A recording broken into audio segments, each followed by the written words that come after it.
கஸ்டமருடைய need என்னங்கிறது எனக்கு தெரிஞ்சதுனாலையும், அதாவது நம்ம வியாபாரம் யாருக்காக பண்ணுறோம்?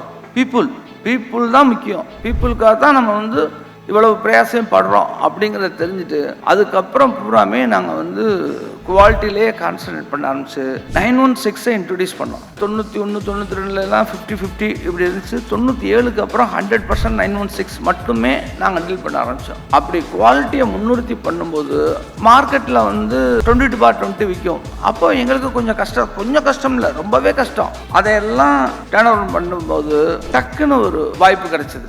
என்னென்னா ஹால்மார்க் இன்ட்ரடியூஸ் பண்ணப்பட்டுச்சு இந்தியாவில். அப்போ அதை கரெக்டாக பயன்படுத்தணும். என்ன அப்படின்னா, ஏற்கனவே நான் சொன்னால் அது ஓனர் சொல்கிற மாதிரி, இதே மூணாவது நபர், அதுலேயும் government of India, bureau of Indian standard இந்த பொருளை சர்டிஃபை பண்ணி இது 916 தான், இது இன்டர்நேஷ்னல் ஸ்டாண்டர்ட் தான் அப்படின்னு இப்படி கொடுக்கும்போது எனக்கு அது ஒரு மிகப்பெரிய சரியாக பயன்படுத்திக்கிட்டோம்.